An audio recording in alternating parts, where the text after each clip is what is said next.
लक्ष्मी और देवर्षि नारद की प्रार्थना पर श्री हरि विष्णु शनिदेव के विध्वंसक और विस्फोटक स्वभाव को स्वयं की इच्छा शक्ति का प्रतीक बताते हैं। महामंत्री सुदत्त की प्रार्थना को देवी सुनीति स्वीकार कर लेती है।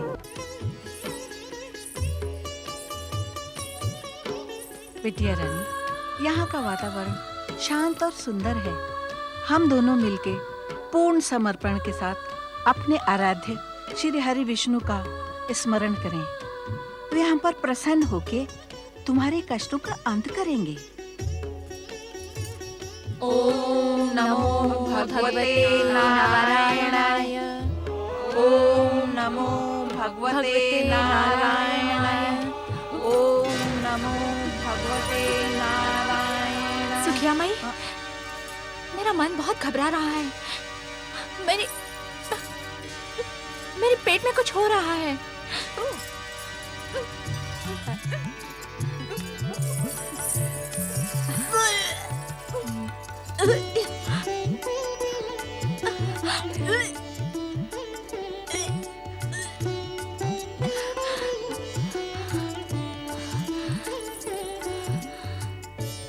सुखिया माई, हमारे प्राण संकट में है और आप मुस्कुरा रही हैं। जब हर्ष और आनंद का अवसर आया तो भला हम क्यों न प्रसन्न होंगे। हमने अभी अभी तुमसे कहा था ना, श्री भगवान विष्णु के नाम का स्मरण करो, वे हमारे कष्ट अवश्य दूर करेंगे। जगदीश्वर ने हमारी प्रार्थना सुन ली और हमारे कष्टों का अंत हो गया। तुम बावली तो नहीं हो गई है सुखिया माई? बावली तो हो गई हूँ बिटिया रानी, क्योंकि तुम माँ बनने वाली हो। हाँ, जिस युवराज के लिए तुमने अपने आप को इतने भयानक संकट में डाल लिया, उसका आगमन तुम्हारी कोख में हो गया है।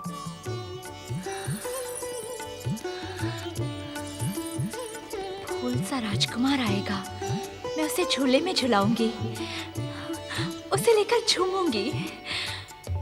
पर सुरुचि, किंतु महाराज तो अवश्य प्रसन्न हो जाएंगे। इस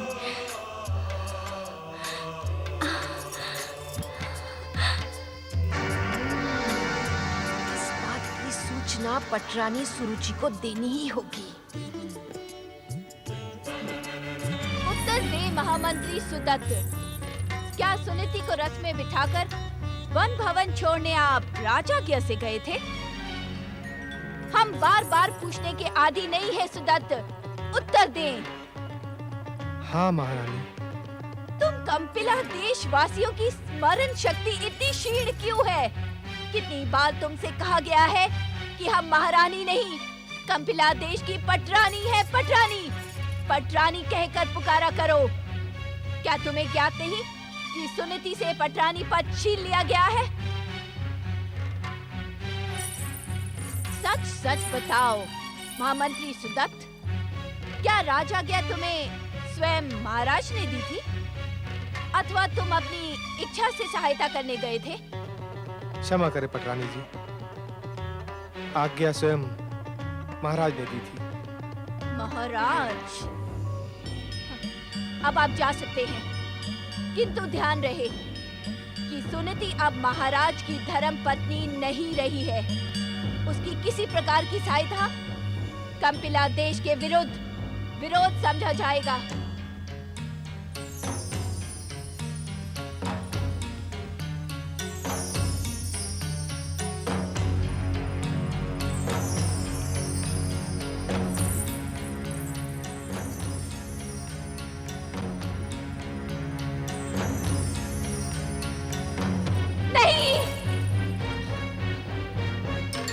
कह रही हो? जी पटरानी। तुम्हें ये सूचना कैसे मिली? पटरानी, सुनीति और सुखिया के महल से निकलते ही आपकी आज्ञा के अनुसार चारों ओर वत्स देश के विश्वासी सेवक लगा दिए गए थे। इस बूदनी से तो आप भली भांति परिचित हैं। यह अशुभ सूचना यही लेकर आई है। वास्तव में ये सूचना अशुभ है। स्मरण रहे किसी भी मूल्य पर ये सूचना महाराज तक ना पहुंचे, अन्यथा अनर्थ हो जाएगा, अनर्थ। आप निश्चिंत रहे पटरानी। बुधनी, आज्ञा पटरानी जी। तुमने अपना कर्तव्य भली भांति निभाया है। ध्यान रहे, सुनीति के हर कार्य की सूचना मुझ तक पहुंचती रहे।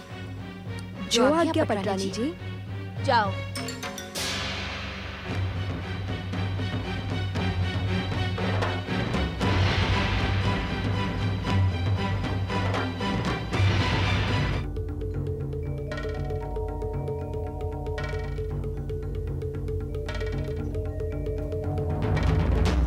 महाराज की जय हो। महामंत्री सुदत्त, आपने महारानी सुनीति को सुरक्षित वन भवन पहुंचा दिया ना? जी महाराज, किंतु मेरे इस कार्य से पटरानी जी प्रसन्न नहीं है। महाराज, यदि आज्ञा हो तो एक निवेदन करूं। अवश्य। महाराज, महारानी सुनीति को इस प्रकार राजमहल से निकाले जाने का समाचार प्रजावासियों तक पहुंच चुका है। प्रजा में रोष व्याप्त है। क्षमा करें महाराज, प्रजा इसके लिए आपको।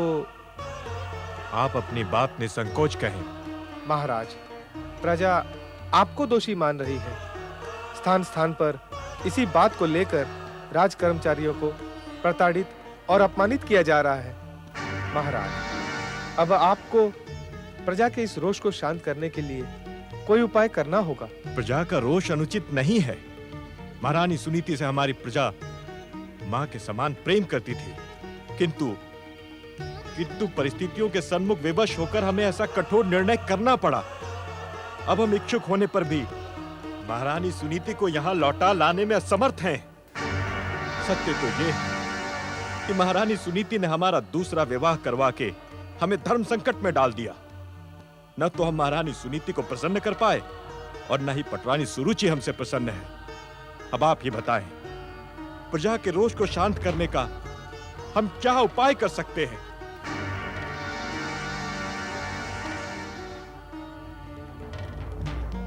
महाराज, आपसे कुछ कहना मेरा अधिकार तो नहीं है, किंतु यदि आप अन्यथा न ले तो एक निवेदन कर सकता हूं।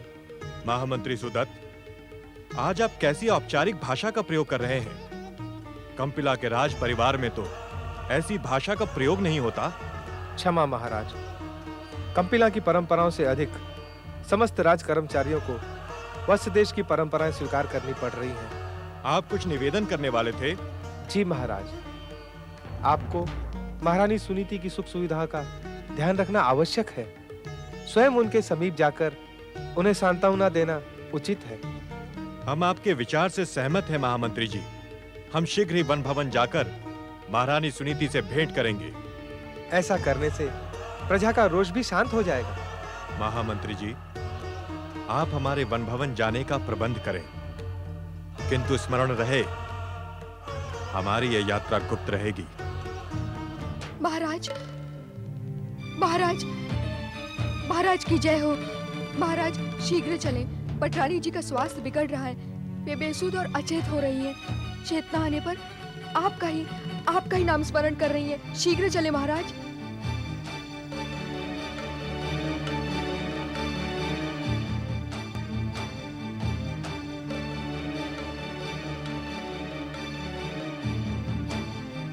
स्वामी, स्वामी, पटरानी जी, महाराज पधार गए हैं। स्वामी,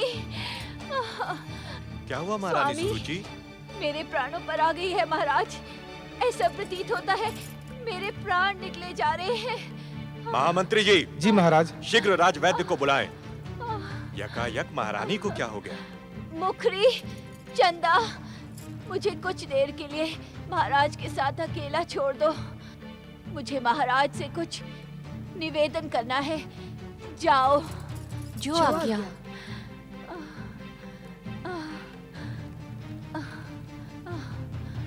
महारानी, क्या निवेदन करने की इच्छुक हैं आप? महाराज, यदि इसी प्रकार तड़पते हुए मेरे प्राण इस शरीर से निकल गए तो क्या आप पुनः अपनी प्रिय सुनीति को पटरानी बना लेंगे?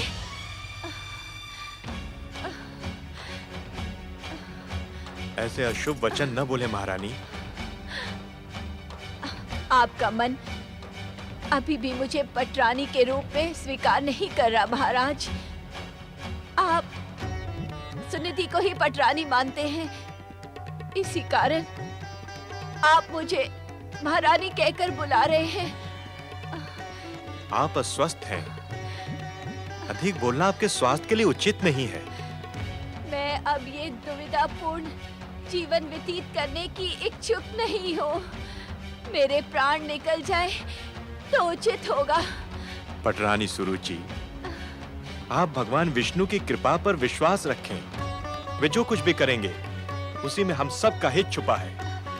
इस प्रकार निराश होकर आप हमारे आराध्य भगवान विष्णु की कृपा की उपेक्षा कर रही हैं। आपकी आराध्य की कृपा मुझे नहीं, सुनीति को ही मिलेगी। मुझे भली भांति ज्ञान है महाराज कि आप सुनीति की मंगल कामना करते हैं। इस प्रकार आपको ईर्ष्या करना शोभा नहीं देता है पटरानी सुरुचि। आप सुनीति के त्याग को क्यों नहीं देखती? मनुवंश के भविष्य और कंपिला देश के लिए उसने अपना सब कुछ त्याग दिया। त्याग त्याग त्याग महाराज, ये त्याग नहीं था, अभी तो ये एक षड्यंत्र था जिसे आप समझ नहीं पा रहे हैं। षड्यंत्र? कैसा षड्यंत्र? युवराज की माता बनने के लिए सुनीति अयोग्य सिद्ध हो गई थी। आप और कंपिला की प्रजा उसका बहिष्कार ना करे, इसी कारण आपकी सहानुभूति पाने के लिए उसने ये दूसरे विवाह का षड्यंत्र रचा था। संदेह और भ्रम का इस संसार में कोई उपचार नहीं है पटरानी।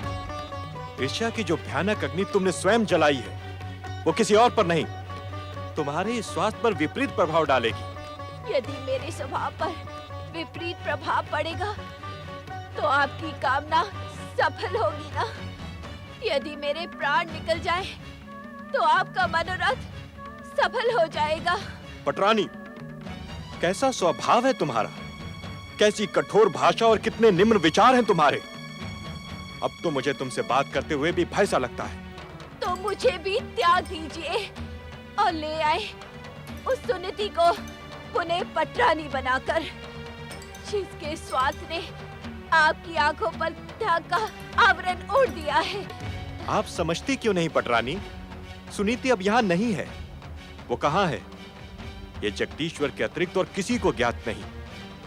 मुझे भली भांति ज्ञात है महाराज कि कंपिला के वन भवन में वे सुख से रह रही है और आपकी संपूर्ण सहायता के साथ। असत्य बोलना आपको शोभा नहीं देता महाराज। मुझे भली भांति ज्ञात है महाराज कि आप मेरे सर्वनाश की प्रतीक्षा कर रहे हैं। जिस दिन मुझे कुछ हुआ उस दिन पुनः सुनीति इस महल में कंपिला की पटरानी बनकर आएगी। सुरुचि, अब भगवान के लिए मुझे अकेला छोड़ दे।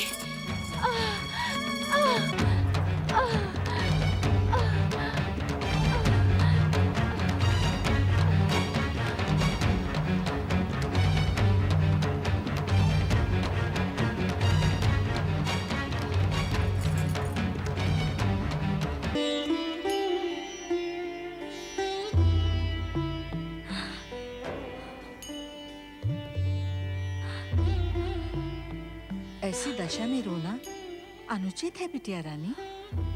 जगदीश्वर भगवान विष्णु ने तुम पर अपार कृपा की है। तुम्हें तो उनके उपकार का आदर करना चाहिए। यूं रो रो कर श्री भगवान की महान कृपा का अनादर ना करो बिटिया। शांत हो जाओ, शांत हो जाओ बिटिया रानी, शांत हो जाओ। मैं अपने दुर्भाग्य पर अश्रु नहीं बहा रही हूँ। अपितु क्या बिटिया रानी? अपितु मैं अपने वचन की पूर्ति के कारण भयभीत हूँ। कौन सा वचन? मैंने सुरुचि को वचन दिया था कि उसका पुत्र ही कंपिला देश का युवराज बनेगा, किंतु यदि महाराज को मेरे पुत्रवती होने की सूचना मिल गई तो क्या वे मेरे वचन की रक्षा करेंगे? क्या मेरा सुरुचि को दिया हुआ वचन मिथ्या नहीं हो जाएगा? इसी कारण मैं वन भवन में रहना स्वीकार नहीं कर रही थी। यहाँ की हर सूचना महाराज तक पहुँच जाएगी और नारायण नारायण नारायण नारायण। देवर्षि, मैंने सुना है कि मनुष्य लोक के प्राणी को सैकड़ों महायज्ञ करने के बाद जो पुण्य प्राप्त होता है, वही पुण्य एक बार आपके दर्शन से प्राप्त होता है। मैं कितनी सौभाग्यशाली हूँ जो मुझे आपके दिव्य दर्शन प्राप्त हुए। नारायण नारायण। महारानी सुनीति, मैं तो अपने आराध्य जगदीश्वर भगवान विष्णु का सेवक मात्र हूँ, किंतु आप आने वाले समय में जिस दिव्य पुत्र की माता बनने वाली हैं, वो दिव्यात्माओं और सौभाग्यशालियों का शिरोमणि सिद्ध होगा और भक्ति के आकाश में एक नक्षत्र की भांति सदा सदा जगमगाता रहेगा। नारायण नारायण। महारानी सुनीति, अब आप एक महादिव्य पुत्र की माता बनने वाली हैं। पुत्र में माता के ही संस्कार पलते हैं। वो बालक आप ही से संस्कार, शिक्षा और भक्ति की दीक्षा ग्रहण करेगा। इस कारण क्या देवर्षि? इस कारण आप अपनी समस्त दुविधाएं और दुख जगदीश्वर भगवान विष्णु के श्री चरणों में समर्पित कर दें। भगवान विष्णु आपके वचन और सम्मान दोनों की रक्षा करेंगे। मुझे भली भांति ज्ञात है कि सुखिया माई हर समय आपको यही शिक्षा प्रदान करती रहती हैं।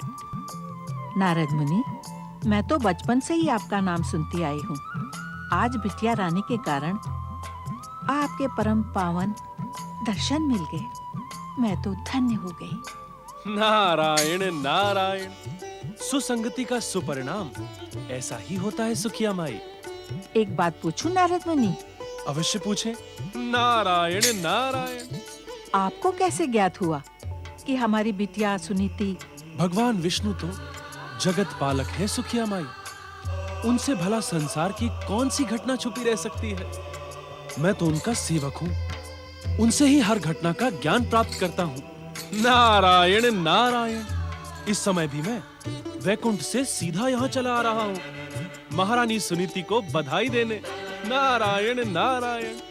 महारानी सुनीति, आज्ञा देवर्षि। अब आप अपना पूरा ध्यान जगदीश्वर भगवान विष्णु की भक्ति भावना और उन्हीं के जप, तप और व्रत में लगाएं, जिससे जन्म लेने वाले बालक में प्रारंभ से ही सुसंस्कार स्थापित हों। नारायण नारायण। आपका कल्याण हो महारानी सुनीति। नारायण नारायण।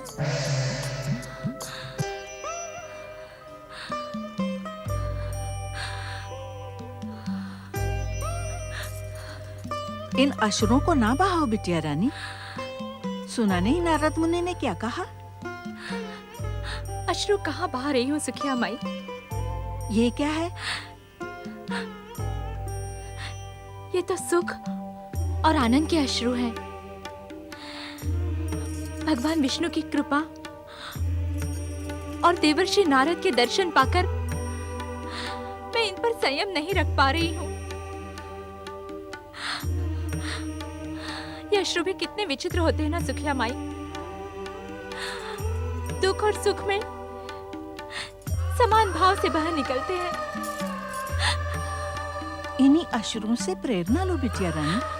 अपने दुख और सुख का हर क्षण समान भाव के साथ भगवान विष्णु के श्री चरणों में समर्पित कर दो। अवश्य माई। चलिए। कहाँ? श्री भगवान विष्णु को उनकी कृपा का धन्यवाद देने में विलंब करना उचित नहीं है। चलें?